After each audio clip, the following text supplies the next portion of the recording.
The second day is over. You have now 8 more left to work diligently, ardently. Second day, slightly better than the first day, slightly better. The difficulties are still there. What a wandering mind, a fleeting mind, a flickering mind, so unstable, so infirm, so agitated, no peace, no tranquility, so wild, like a wild animal, a monkey mind, grasping one branch after the other, one branch after the other, one object after the other, one object after the other, highly agitated, certainly very wild, like a wild bull, a wild elephant. When it comes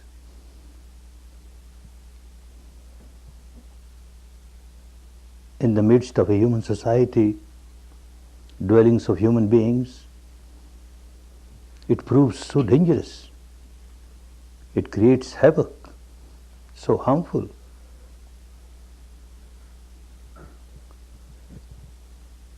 But an experienced person, a wise person, trains this wild elephant, the wild bull, tames this wild elephant, the wild bull, working very patiently and persistently.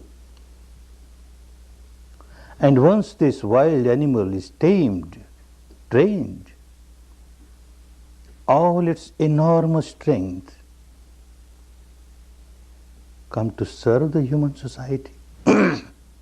It starts serving the human society. Its strength was a great danger to the human society, and now this very strength turns into a great service to the human society. Similarly, this wild mind, so long as it remains untrained, untamed, very dangerous, very harmful. And if we somehow train it, tame it, its enormous strength starts helping us. And the strength of the mind, no comparison with the strength of a wild elephant. Many more times it is stronger, more powerful. No one can harm us more than our own wild mind. And no one can help us more than our own trained mind, tamed mind, disciplined mind. But as it requires a lot of patience to train a wild elephant, one who is experienced in training the wild elephant or wild bull does not get irritated, does not develop anger or hatred towards this wild animal. Very patiently. One works very patiently but persistently. Similarly, you have to deal with your wild mind very patiently. You want to get it trained in 1 day or 2 days? Oh no. No. And you become irritated because it is not getting trained. Look, I have given 2 days of my life and yet it's not getting trained. You become agitated, irritated, it becomes more wild. It becomes more dangerous. Patience. You have to work very patiently. Patiently, but persistently, continuously. Ultimately, you will win. The mind is bound to get disciplined. But you have to work. No one else can work for you. You have to fight out your own battle. You have to work out your own salvation, your own liberation. None else can do that for you.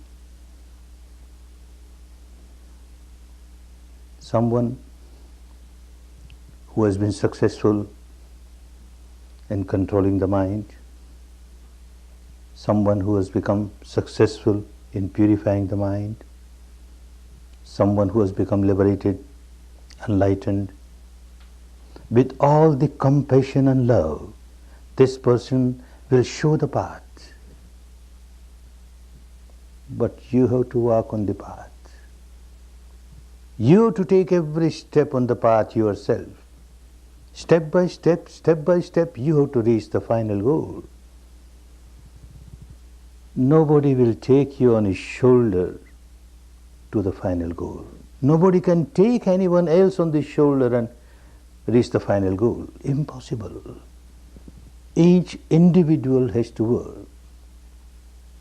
Of course, when you start taking steps on the path of Dhamma, the path of liberation, the path of enlightenment, the law of nature is such. The universal law of nature is such that you get tuned up with the good vibrations of saintly people, good vibrations of Dhamma, and you get all the inspiration and the strength. You start getting so much support. I know it with my own personal experience. And also the experience of so many students. You will get support. You call it grace, you call it mercy, you call whatever you like. You will get support. But still, every step you have to take on the path. You have to take every step on the path. An incident in the life of Gautama the Buddha. At that time he was dwelling in a big meditation center in the city of Shravasti, capital of the state of Kosala. Large number of monks and nuns will come and learn Vipassana from him. Large number of householders, men, women will come and learn this technique from him, get benefited. Someone who used to come only in these evening discourses but never practiced, he came one day little earlier when Buddha was alone, came to him, paid respect and said, "Sir, one question keeps on bothering me and I hesitate to ask you when there are so many people around. Now that you are alone, permit me to ask the question." "Oh, go ahead. There should not be any confusion in your mind so far as Dhamma is concerned. Go ahead." And he said, "Sir, I am coming here for a number of years. I understand what you teach. It is good. But I examine the people who come here to learn. I have noticed that some of them have really become fully liberated, fully enlightened. It is quite clear with their behavior, with their lifestyle, with their dealings with these people, situations. It's very clear they are liberated people. And quite a few are not fully liberated, and yet a big change has come in their life. I notice it. A big change for the better has come. But then, sir, there are people like me who change. We are as we were. My question is, sir, you are so powerful, you are so compassionate. Somebody coming to you, taking refuge in you. Why don't you use all your power and your compassion to liberate us? Why somebody remains unliberated or half liberated? Please, sir, this question bothers me. Buddha smiled. This is what he kept on teaching, but people do not want to understand. What can he do? So he explained. And his way of explanation was always different according to the caliber of the mind of the student who has come. At times he will answer by counter questioning. So in this case also, he started counter questioning. Hey, from where are you? Sir, I am from Shravasti, this city, the capital of Koshala. Oh, no, no. Your facial features say that you are not from this country. You are from some other state and you have come and settled down here. Oh, yes, sir, you are quite correct. Actually, I belong to Magadha, Rajgiri. I come and settled down here last few years. Good. Having come and settled down here, have you severed all relations with Rajgiri, with Magadha? You don't go there anymore? Oh no, sir, I keep going there. I still have my relatives there, I have my friends there, I have my business there. I keep going there. Every year I go many times to Rajgiri and come back. I say, you keep going from here to Rajgiri. So certainly you must be knowing very well the path from here to Rajgiri, because you walked over the path so many times. Yes, sir, I know the path so well. Now tell me, having settled down in this part of the country, you must have made many friends. And out of these many friends, some have become very intimate to you, isn't it? Yes, sir, some have become very intimate. Those who are very intimate, they certainly should be knowing that you don't belong to this part, you are actually from Magad, from Rajgiri, and you have come and settled down here. And they also must be knowing that you keep going to Rajgiri and coming back every year so many times. Yes, sir. Then these people know that you know the path from here to Rajgiri very well. Yes, sir. Some of them must be asking you, how about this path? What kind of path? Do you keep it a top secret or you explain? What top secret, sir? I explain them very clearly. You start from here, from Shravasti, start moving eastwards, and you move this way, that way, you turn this way, that way, and you will reach Varanasi. And then you keep moving this way, that way, turn here, there, you will reach Gaya. And then you keep moving this, and you will reach Rajgiri. I explain the whole path very clearly, very clearly. That means everyone to whom you have explained the path must have reached Rajgiri. How is that possible, sir? If someone has not walked on the path, how will he reach Rajgiri? Young man, this is what I keep on telling every day. People come to me, understanding very well that this is a person who is fully liberated. He has reached the final goal. He knows the path from here to the final goal. They come to me. They ask me, what is the path? Why I keep it as a top secret? I explain them very clearly. This is how you walk, this is how you walk, and you will get this station, and you keep walking, and you will reach the final goal. Someone just listens and says, sadhu, sadhu, sadhu, and bows down 3 times, but won't take a single step on the path. How will this person reach the goal? What can I do? I have shown the path. My job is done. Somebody has started taking steps on the path. Someone has taken just 1 step on the path. This person is 1 step nearer the goal. Someone has taken 100 steps on the path. This person is 100 steps nearer the goal. Someone has taken all these steps on the path, has reached the goal. Each individual has to take steps on the path. No one else can do that. No one else. If I am thirsty and someone else drinks water, my thirst will not get quenched. For quenching my thirst, I must drink water. If I am sick and someone else takes medicine, my sickness will not get cured. I have to take medicine myself. So simple, and yet we don't want to work. And we just expect some other supernatural power to be very kind, to do something for us. It doesn't work. Doesn't work. Each individual has to work out one's own salvation. Each individual has to take every step on the path. And he explains in his own words, the Pali, the language that he spoke, the language of India of those days. Tumme hikke changayatapang akkhataro tathagata akkhataro tathagata tumme hikke changayatapang. You have to work diligently, ardently for your liberation.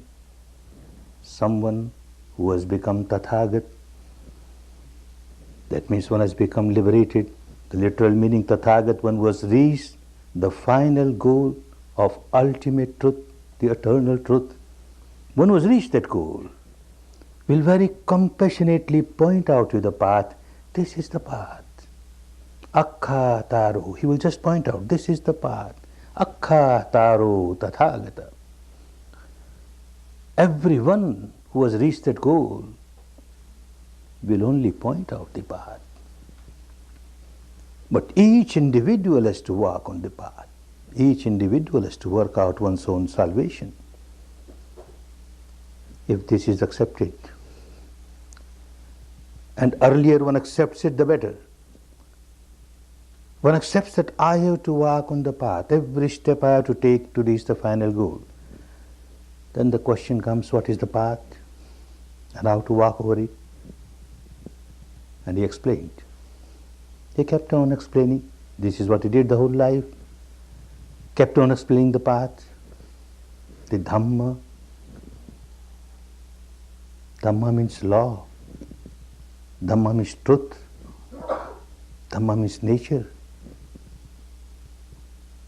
The law of nature, universal law of nature, which governs the entire universe, animate, inanimate, is never sectarian, universal. One has to understand what is this law, what is this nature. One has to understand that if I break the law, I get punished, then and there. If I live a life in line with the law, in accordance to the law, I start getting rewarded. I start moving towards the final goal of liberation.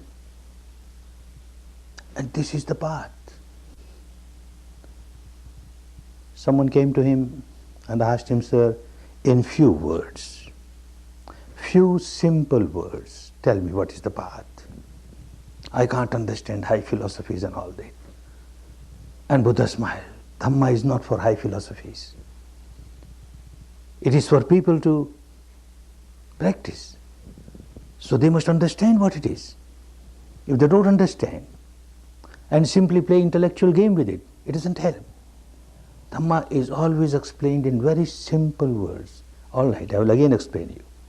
And he explained in few words, again in his own words, in the language that he spoke in those days. Sabba papa saya karanam kusala sayupasampada sacheta pariyudapanam etang buddhana sasanam. Etang Buddhana Sasanam. Sasanam is the teaching. Buddhana, all the Buddhas, This is the teaching of all the Buddhas. He never said, this is my teaching. Buddha is not a name of somebody. Buddha means an enlightened person, a liberated person. His name was Gautama. And to become Buddha is not monopoly of only one person, not just only Gautama can become Buddha. Anyone can become Buddha. Of course, it is not that easy. You come for 10 days and become Buddha. No. Very hard work. Very hard work. Yet, doing hard work, there is every possibility of everyone becoming a fully enlightened person, becoming Buddha. And when someone becomes a Buddha, he will teach this and nothing else. This will be the teaching of every enlightened person. What is it? Sab papas akaranang. Akaranang, abstain. Sab, all. Papas, all sinful activities. Abstain from all sinful activities, unwholesome activities. And kusalasya upasampada.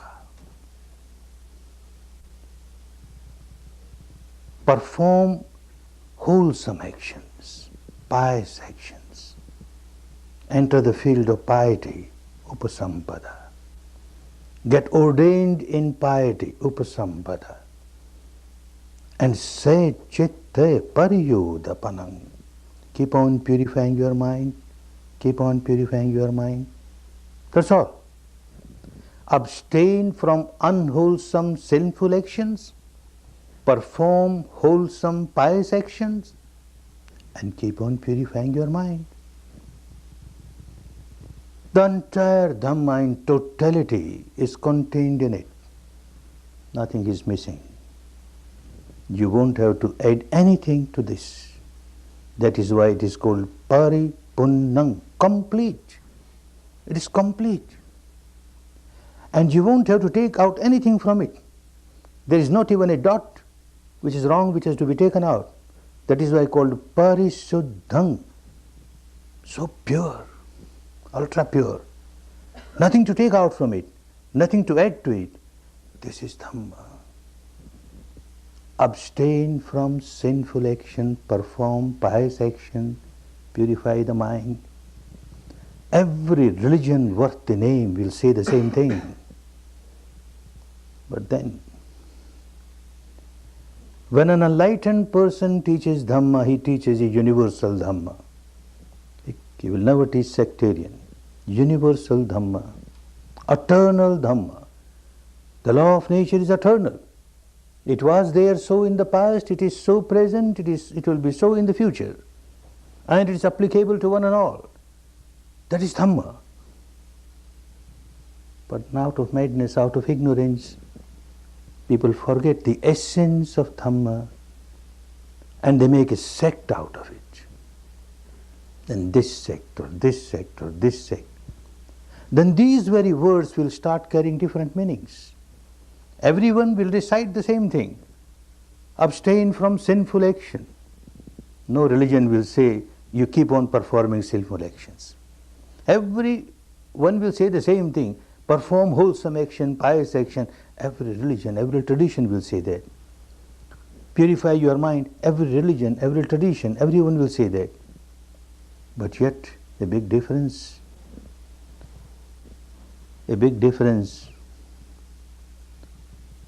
in the explanations. What is sin? And what is piety?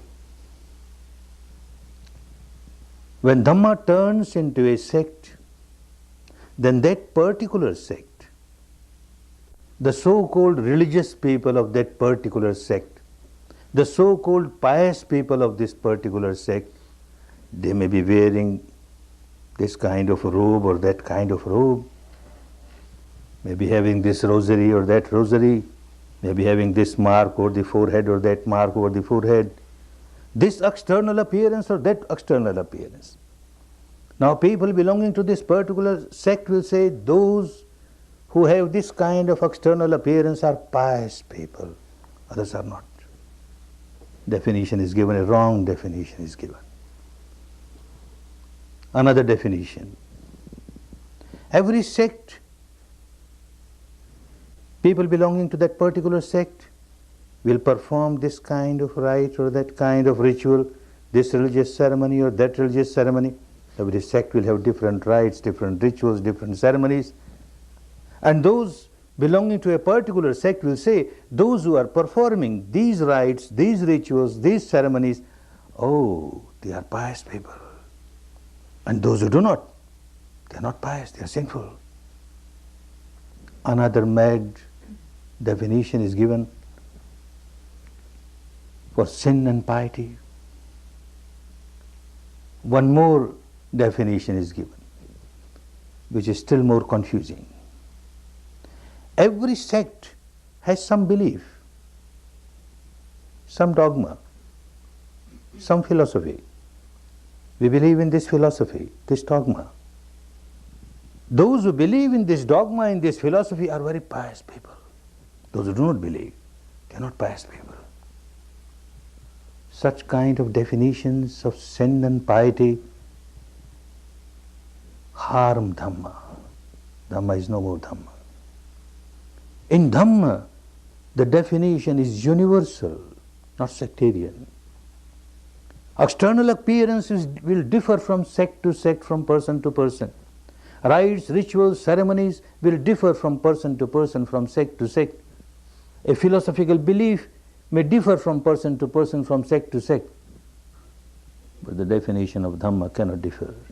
It is universal and it is eternal. What is sin? What is unwholesome action? Any action, physical or vocal, any action that you perform and it harms and hurts other beings, it disturbs the peace and harmony of other beings, is a sinful action, is an unwholesome action. And what is a pious action? What is a wholesome action? Every action, physical or vocal, which supports, helps other beings in living a peaceful, harmonious atmosphere, which does not disturb their peace, their harmony, which does not harm them, does not hurt them, is a pious action, wholesome action.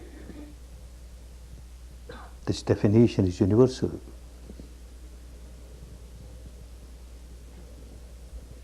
As one keeps going deeper in Dhamma, at the experiential level, it becomes so clear that this is in line with the law of nature, in line with the law of nature.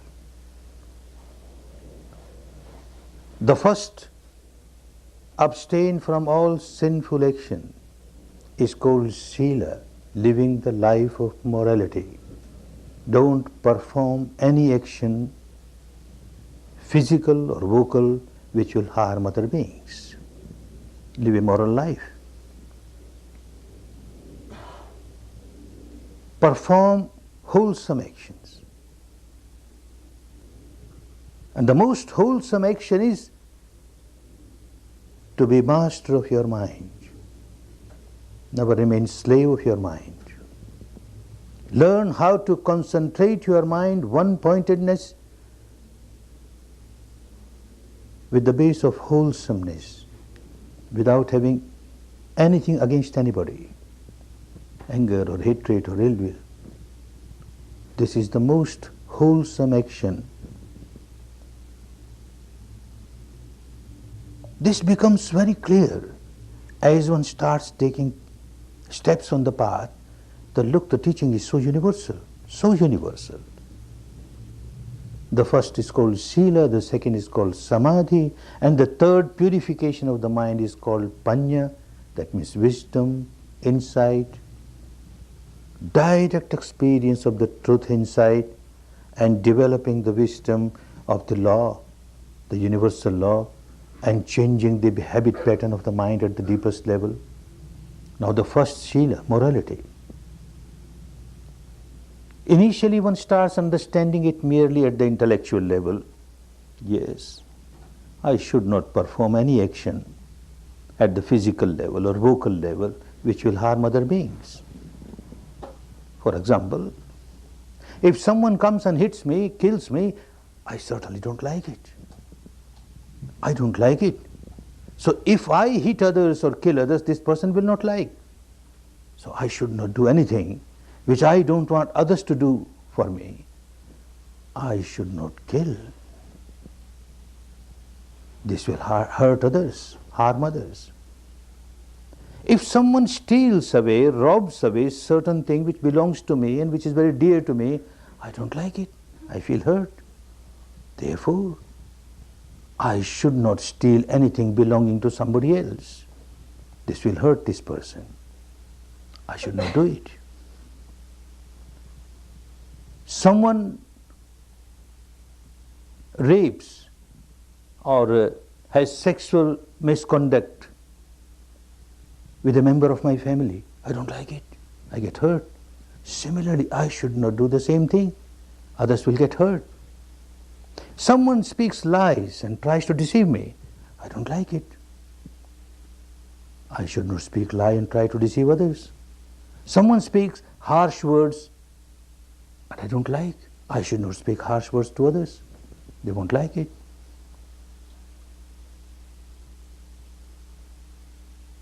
And then, although I understand and everyone understands that one should not do this, should not do that, but when one gets intoxicated by any drug or by liquor, one is helpless. One is slave of that particular intoxication and will perform all those actions which one does not want to perform, and yet one perform. I should not take any kind of intoxicants. This is what one understands at the surface level of the mind, at the intellectual level of the mind. Again one starts understanding, again at little deeper level, but again at the intellectual level. A human being is a social being. He is to live in the society, live with the members of the family and others. If he keeps on performing such actions which disturb the entire atmosphere around, creates disharmony everywhere, disturbs the peace everywhere, how can this person enjoy peace and harmony? If I ignite fire all around there is fire, burning fire, how can I expect the cool, the tranquility within myself? Not possible. So I must help the atmosphere to be more peaceful, more tranquil, and then only I can experience peace and tranquility living in that atmosphere. Yes, becomes clearer. But the Dhamma becomes really clear when one starts practicing it. And an enlightened person takes one to that depth where one starts experiencing the law of nature. It will become so clear at the experiential level that whenever I perform any action, physical or vocal, which has harmed other people, I cannot perform that unless I have generated tremendous amount of negativity in my mind. I can't kill somebody unless I generate anger, hatred, ill will, animosity. I cannot steal anything unless I have generated a lot of greed. I cannot commit sexual misconduct unless I have generated passion. And like this, maybe ego, maybe jealousy, some impurity or the other I must develop in my mind, and then only I perform a vocal or physical action which will harm others. By experience, one who is walking on the path of Dhamma will start understanding it by experience, and will also start understanding that whenever I generate any negativity in the mind, anger, hatred, ill will, animosity, passion, fear, ego, jealousy, greed, any impurity in my mind, Nature does not want it. It goes against the law of nature. And nature starts punishing me. I get the punishment here and now. After death, a punishment will come. Leave that aside. We don't say that, don't believe it, but leave it aside.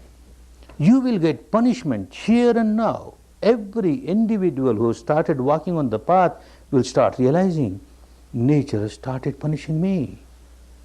Because when I generate anger, I become so agitated, so unhappy, so miserable. It is impossible that I generate anger and feel very peaceful, feel full of tranquility. Impossible. I am bound to become agitated. Similarly, any defilement, I am bound to become agitated. Law of nature is such. Nature has started punishing me. And if I refrain from, abstain from these kinds of activities and don't generate these defilements in the mind, nature starts rewarding me. I feel so peaceful. It becomes so clear. This is the law of nature. Don't harm others. Don't hurt others. Don't perform any action at the physical or vocal level which will disturb others. Because you do not know, you have started harming yourself. You are the first victim of your action. You want to kill somebody, you generate anger. When you generate anger, you are being punished then and there. You are the first victim of your own anger, your own defilement. This becomes clearer and clearer to somebody who walks on the path of Dhamma. Then at a deeper level, because when I started experiencing the truth inside, the behavior pattern, the way of life starts changing automatically. Because one is not experiencing the truth inside, all the time one gives importance to things outside, outside, outside. One does not know how nature has started punishing me. One does not know how the nature has started rewarding me. One does not know at all. Now with this practice, which we will learn for these 10 days, it will become clearer and clearer. And once it becomes clearer at the experiential level, not merely at the intellectual level, not merely at the devotional level because Buddha said so, or our founder of our religion said so, or scripture says so, that doesn't work. At the experiential level, the direct experience, then it is something like you put your hand on the fire and your hand burns. Now you know, putting the hand on the fire, touching the fire, hurts me. Next time you are very careful not to put your hand on the fire. You don't like your hand to get burned, so you will keep away from this. You will start experiencing it deep within yourself that whenever you hurt others, before hurting anybody, you started hurting yourself. You started burning inside. The hellfire within you starts burning you here and now. And when you live a wholesome action, a good action, which helps others, the kingdom of heaven within, you start enjoying the peace, the tranquility of the kingdom of heaven within. The hell is within, the heaven is within. And this one starts experiencing, and this helps one to practice Dhamma properly. Abstain from all evil actions, perform wholesome actions. The path is explained in detail, how you will walk on the path step by step. The whole path is called, in the language of those days, Aryo Athangiko Maggo. Maggo means path. Aryo, noble path. Noble path in the sense that anyone who walks on the path is bound to become a noble person. He may belong to this country or that country, this community or that community, this color or that color, this gender or that gender, makes no difference. Anyone who walks on the path is bound to become a noble person, a saintly person, a good-hearted person, a pure-hearted person. That is why it is called noble path. Eightfold noble path. Now this is divided in 3 divisions: Shila, Samadhi, Panya. Shila, morality. Don't perform any action at the physical or vocal level which will harm others. 3 parts of the path come in this morality, Shila. Samma Vacha, Samma Kammanta, Samma Ajiva. The word Samma means right. Right. Samma Vacha. The speech must be right, wholesome. How can you know what is wholesome, what is unwholesome? If you know what is unwholesome and you abstain from it, what remains is wholesome. What is unwholesome, so far as speech is concerned, your vocal action is concerned, you abstain from speaking lies. This is unwholesome if you speak lies. You abstain from speaking harsh words which hurt others, does not help them in any way. Because if you do that, it is unwholesome. You abstain from speaking words of backbiting. 2 persons are friends, and you hear something from here and then say something else to the other person, and then you hear something, you break their friendship, make them enemies. You have performed unwholesome action.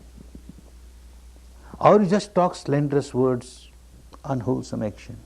Useless words, wasting your time, wasting the time of others, unwholesome vocal action. Abstain from all these, and what remains is the wholesome action, Samma Vacha, wholesome vocal action.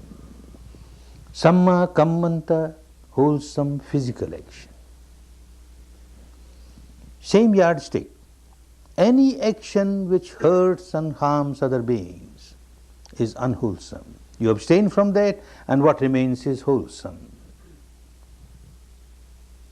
Don't kill, don't steal, don't perform sexual misconduct, don't take any kind of intoxicants. If you abstain from that, then all your physical actions are wholesome, automatically wholesome. What remains is wholesome. Samma Ajiva, right livelihood. Unless one is a monk or a nun or a recluse or a hermit, in that case one goes out with a begging bowl and doesn't keep anything with him or her. But a householder is not supposed to go out with a begging bowl. Has to work to earn livelihood, and work hard and work honestly without harming others. Now the same yardstick, without harming others. Your profession, your dealings must be such that yes, you get your remuneration from that, but it does not harm others. If you get lot of profits in your business and that business is harming others, it is not Samma Ajiva, not Samma Ajiva. If your means of livelihood is such which encourages other people to break Shila and live an immoral life and disturb the peace and harmony of others, it is not a Samma Ajiva, not a right livelihood. For example, someone starts doing business of arms, ammunitions, guns, bullets, bombs, atom bombs, hydrogen bombs, one gets a lot of money, good profit. But anyone who buys will use it for killing others. Not a good livelihood, not a right livelihood. Someone says, I don't kill. Yes, you don't kill. But you help others to kill. You are encouraging others to kill. Not right livelihood. Someone deals in flesh or meat, fish, and says, I don't kill. Somebody else is killed. You are encouraging someone else to kill. Not right livelihood. One deals in animals, grazes animal, and then gave it to the butcher. He kills. I don't kill. No, you are encouraging it. Not right livelihood. One deals in poison. Anyone who makes use of it to kill others. Not right livelihood. Like this, anything. The commodity in which you are dealing, if it encourages others to break their Shila, then your livelihood is not livelihood. Even certain livelihoods which look quite wholesome, but the motivation is wrong. If the motivation is wrong, it becomes unwholesome. One incident in my life years back, when I was not in contact with pure Dhamma, I never knew how to observe things inside. And yet I used to feel myself a very Dhammic person, a very religious person, performing this rite, that ritual, this, giving this donation, that donation. I never knew pure Dhamma. It so happened, a member of the family became very ill. And it so happened that the family doctor was out of the station. I had to call some other doctor. Another doctor was very famous doctor, but very busy doctor. Whether he will agree to give a visit at home or not, let me go personally and persuade him. I went to him. Usually there's a big crowd of patients. Now I find nobody, he was just alone. Of course I was happy that if he's alone, he will come.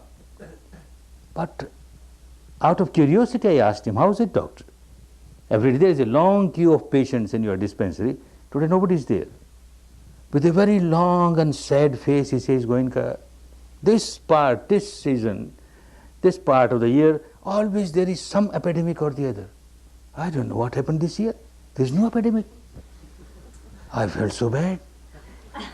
What a noble profession, a doctor's profession, a physician's profession, to serve others, to come out of illness. And look his motivation. He wants more and more epidemic to start. Not that all doctors are like that. We shouldn't condemn every doctor. But that was the case. And I felt very bad. But at that time I never knew how to observe the reality inside. So long as one does not know how to observe the reality inside, one keeps on finding fault with others. Look, so-and-so is so bad, so-and-so is so bad, so-and-so is so bad. When I started this technique, observing the truth inside, I found out I am worse than the doctor. I come from a business community, a business family, and we know the business people, mostly, the motivation, they have got their own vocabulary. Suppose there is war or famine, consumer goods are scarce, prices start shooting up. In our language, commercial language, we say, market is improving. Wonderful. Market is improving. We get more price, more profit. Whatever stock we have got will bring more profit. Market is improving. No more famine, no more war. Lot of consumer goods, market has gone down. And with a very sad heart, we will say, oh, market is crushed. So bad. It is so bad. What attitude? What kind of motivation? We don't care whether people suffer or not, we must get our money.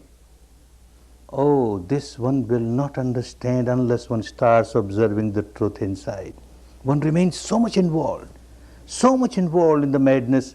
There is nothing wrong in doing business. One has to earn money reasonably, without harming others.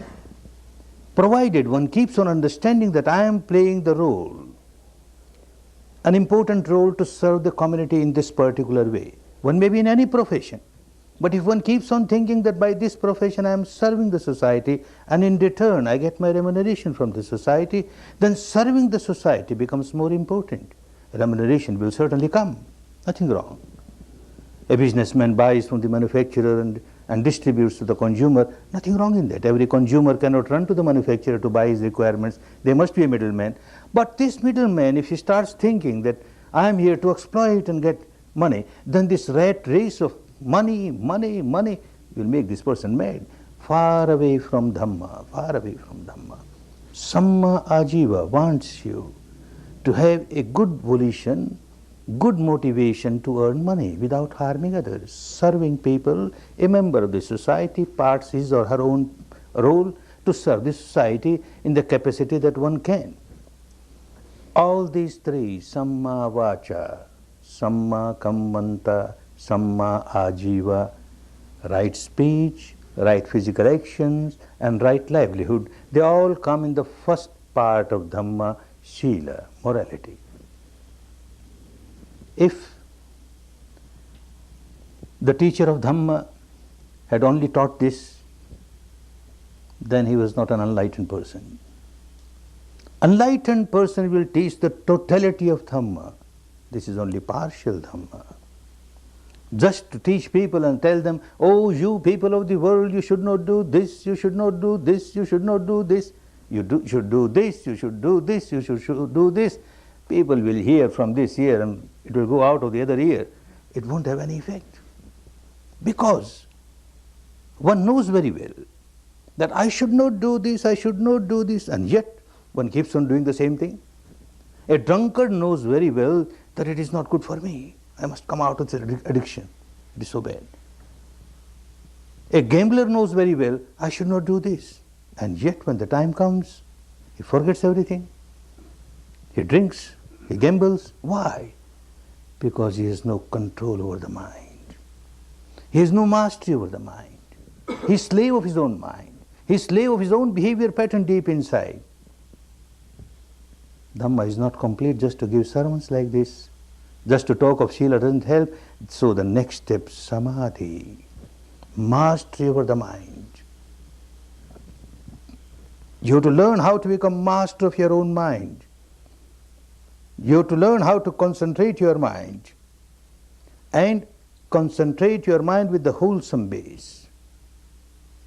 Kusala chittasya ekaggata, the concentration of mind with the base of purity. This is Samadhi. Another three parts of Dhamma come under this division of Samadhi. Samma Vayamo, Samma Sati, Samma Samadhi, Samma Vayamo. Right type of efforts, right type of exercises. You have to take some exercises. When your body is weak, when your body is sick, unhealthy, so weak that you can't take even few steps, you keep on dangling here, dangling there. Somebody will ask you, advise you, take this exercise, make your muscles strong, make your body strong. Similarly, when the mind becomes weak, and all of you have noticed 2 days, working 2 days, what a sick mind you are carrying. What a weak mind you are carrying. Dangling here, dangling there. So infirm, so unstable. You have to do some exercises to make it stable, firm, strong, healthy, sound.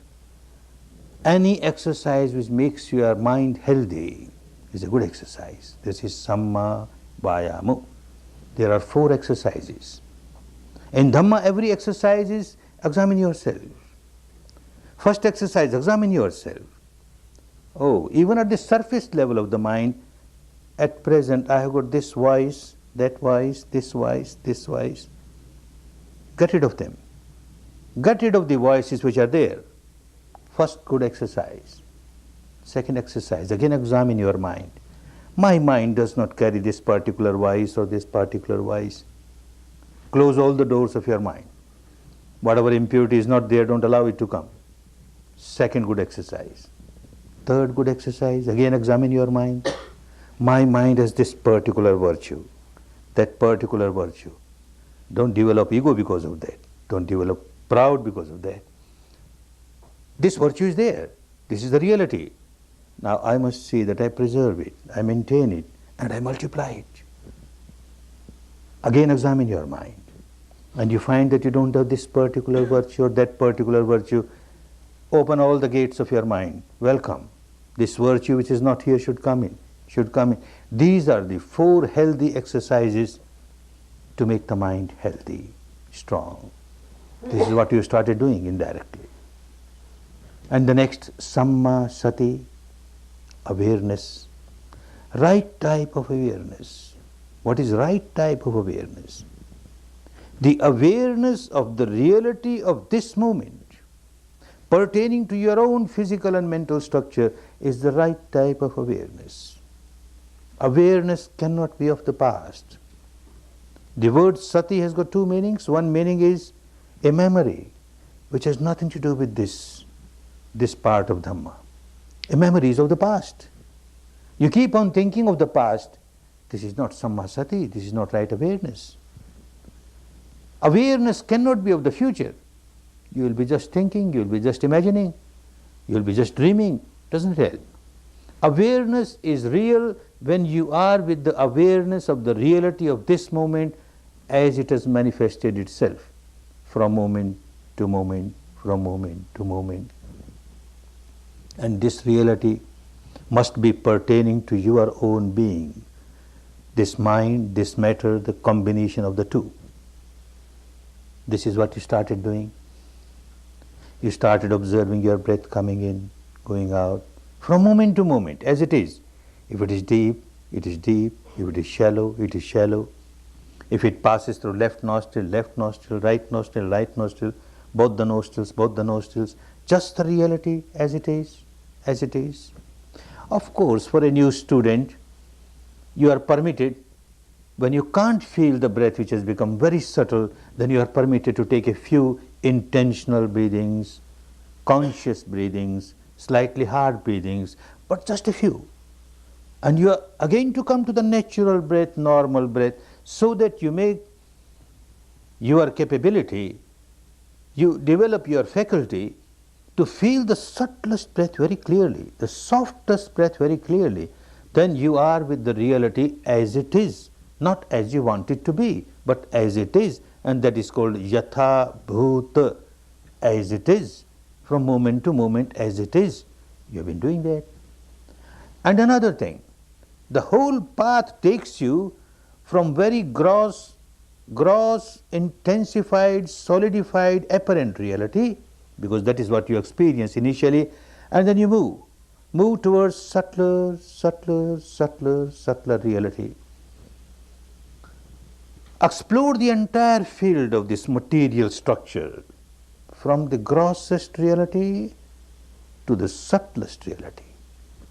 Explore the entire field of the mental structure, the mind and the mental contents, from the grossest reality, surface level, and then subtlest reality.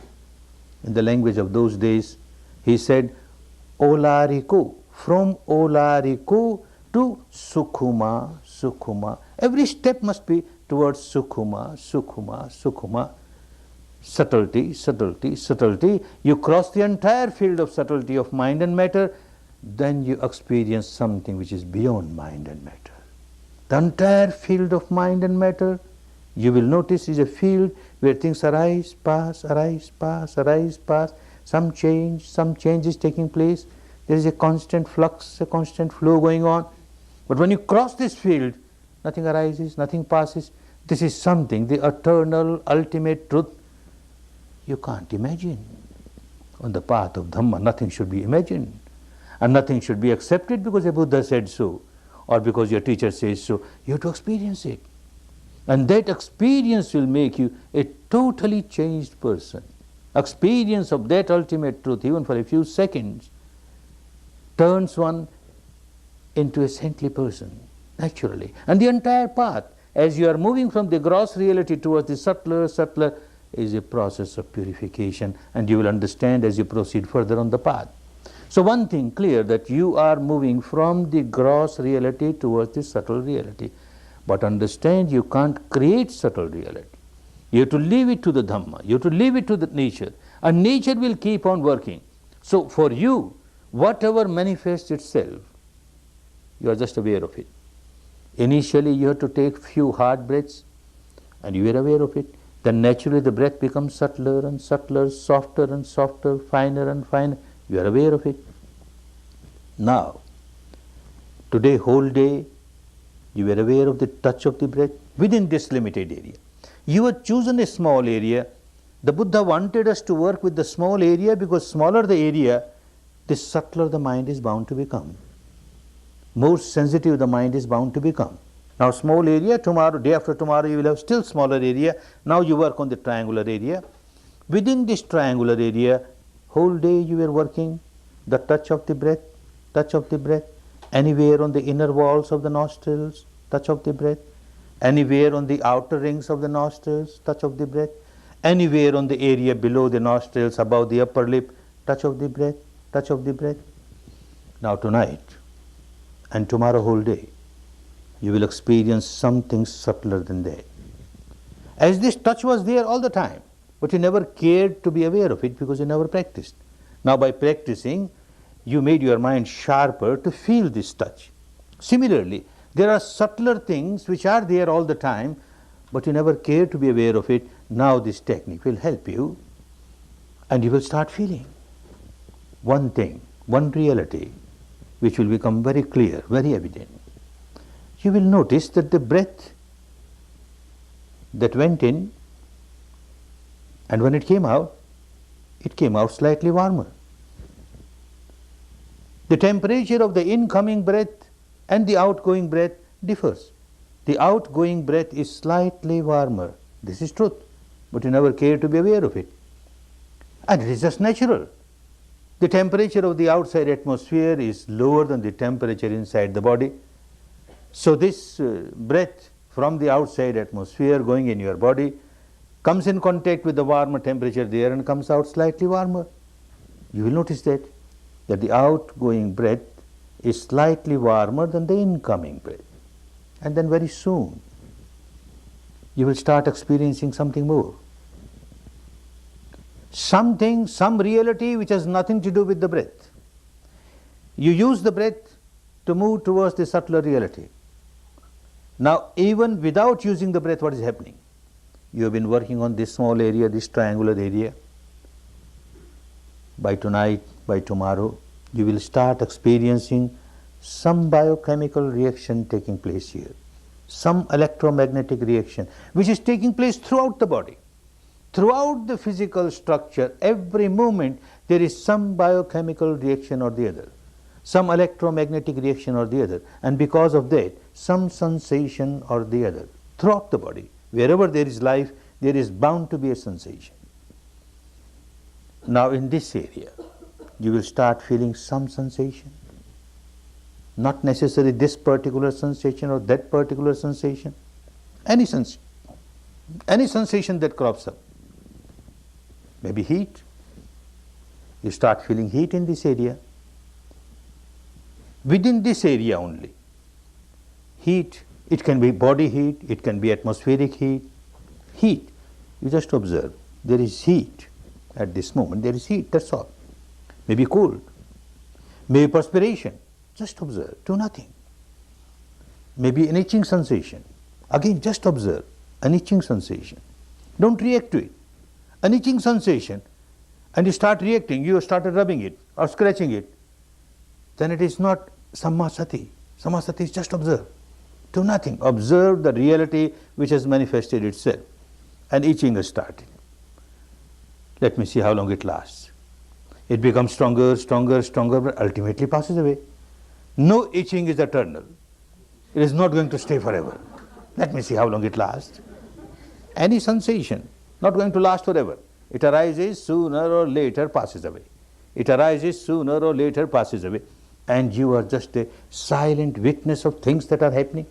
Maybe itching, maybe a ticklish sensation, at times maybe a prickling sensation, at times maybe a throbbing sensation, a pulsing sensation, maybe a sensation of lightness, maybe a sensation of heaviness, maybe pressure, maybe tension, maybe strain, maybe even pain, maybe a sensation of expansion, contraction, maybe a sensation of numbness, maybe a sensation of dryness, maybe a sensation of moisture, anything. You can't choose sensations. It's a choiceless observation. Let the nature play its own role. Let Dhamma play its own role. From moment to moment, whatever manifests itself, this is the reality of this moment, and your job is just to accept it and observe it, without reacting to it. Just observe, just observe, just observe. Don't look for something which is not there. Otherwise you will get lost. Whatever comes up there, you accept it and observe it. Quite possible that you may feel a sensation which you cannot name or label. Not necessary to name or label. Even the sensations that you can name or label should not be named or labeled. No, something is happening and you are just observing it objectively without reacting to it. Our purpose is served. This is what the technique wants us to do. Just accept the reality of this moment as it is without reacting to it. So any sensation, maybe at times you don't feel any sensations. Sensation is there every moment on every little particle of the body. But your mind is very gross, so it can't feel subtle reality. So at times you don't feel anything within this limit. Then fall back to respiration. Your respiration all right. Keep on working with respiration, and suddenly a sensation crops up. Then start giving importance to the sensation that has cropped up and remain with that sensation.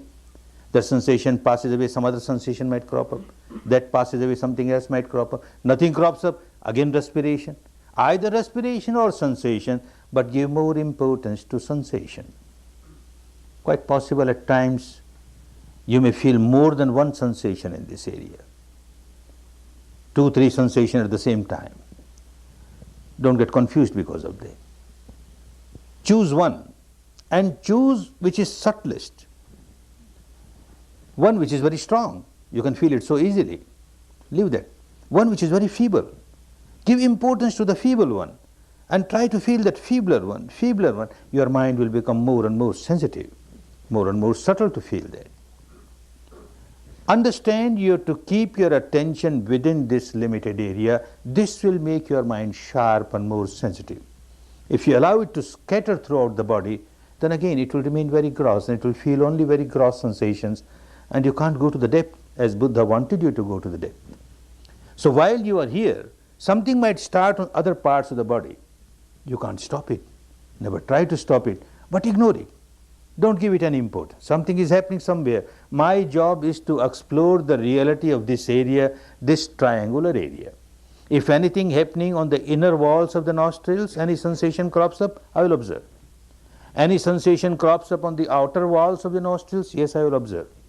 Any sensation crops up on the outer rings of the nostrils, yes, I will observe. Any sensation crops up on the area below the nostrils, above the upper lip, yes, I will observe it. But anything beyond that, I will ignore.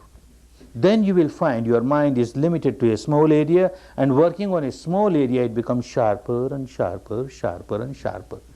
Work this night and then tomorrow whole day. This is Samma Sati, and the next is Samma Samadhi.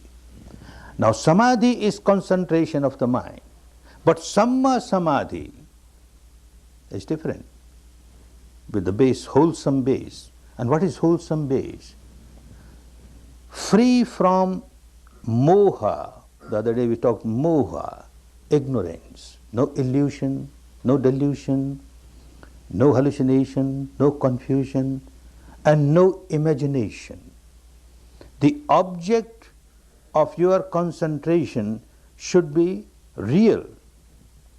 Whatever you are practicing as Samma Sati, awareness of the reality of this moment that you are experiencing within this limited area. Now this reality and your awareness of this reality, this moment, next moment again you are aware of the reality, next moment again you are aware of the reality, like this from moment to moment, from moment to moment, from moment to moment, without any disturbance. If you keep on observing the reality from moment to moment, this may change, this sensation or that sensation, but you are within this area, and the reality that is manifesting here from moment to moment, from moment to moment. How long you continue to be aware without any interruption, that much is your samadhi stronger and stronger, and it is Samma, right, because you are with the reality that you experience. No imagination is involved.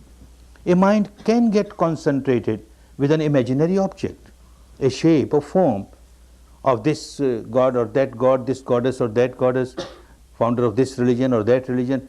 You can imagine the shape or form of this face of this person, keep on repeating it, this imagination mentally your mind gets concentrated. Or you keep on working with the word, keep on repeating it, verbalization, mind gets concentrated. This is not the natural reality. You see, the Shila that you practiced is to take you to the second step of Samadhi. And the Samadhi that you are practicing is to take you to the third step of Panya. It is all progressive, moving towards the final goal. So if you take any other object, which is either imaginary or it is your own creation, you impose something which is not there, then it will not take you to the final goal. So object should be whatever comes up within this area, and you are aware. You are just aware. Moment to moment, moment to moment, you are aware, you are aware, you are aware. How long you are aware? Continuously. Keeping the attention within this limited area is Samma Samadhi.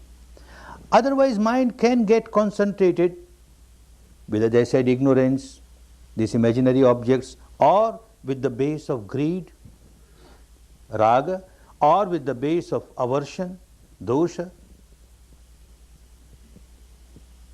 You would have seen a hunter fully concentrated on his double barrel gun, a prey coming and he will shoot and kill. Concentration is there, but this is not Samma Samadhi. A cat standing near the mouse hole, fully concentrated. The mouse comes out and it jumps and devours it. Fully concentrated, not Samma Samadhi. Every unwholesome physical action or vocal action is done with some amount of Samadhi, concentration. Even a pickpocket picks your pocket. Mind is concentrated, very aware what he is doing or she is doing. This is not Samma Samadhi. It must be free from craving, free from aversion. When you were observing your breath, you were free from moha, ignorance. The truth that you are experiencing, there is no confusion about it. The breath is there. The touch of the breath, yes, the touch of the breath is there. And now these sensations, the sensations are there, and you are observing. And you are not observing with craving or with aversion. As with the breath, there was no craving, no aversion. Similarly, with the touch, there was no craving, no aversion. Similarly, now the sensations that you experience here, no craving, no aversion. Things are just happening, and you are observing objectively. Objectively, this makes the samadhi Samma Samadhi. And this helps you to move in the next field, the third field of Panya. That is wisdom, that is insight, which will purify the mind not merely at the surface level. Shila takes you to Samadhi where you develop mastery over the mind. But this mastery over the mind is at the surface level, slightly deeper, and Panya takes you to the depth of the mind.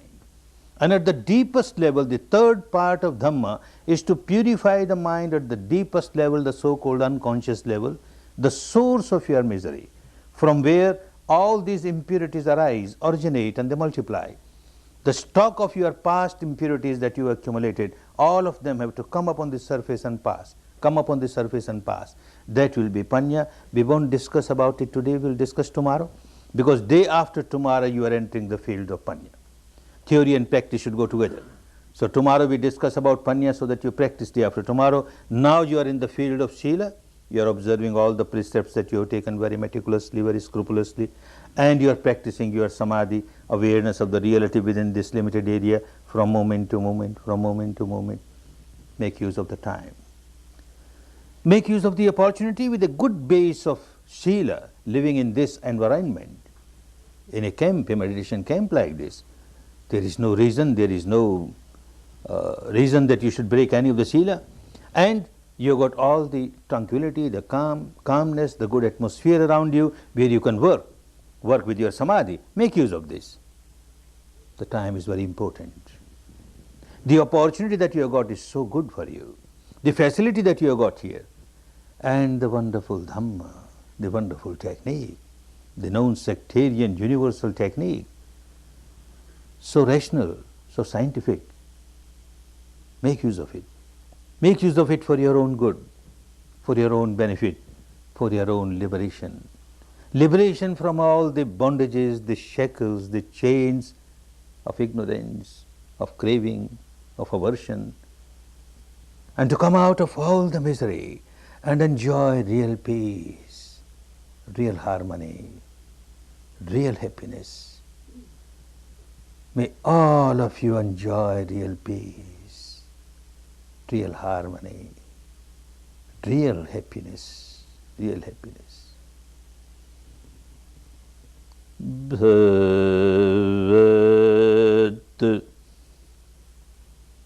Sav Mangalang Bhavat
Good.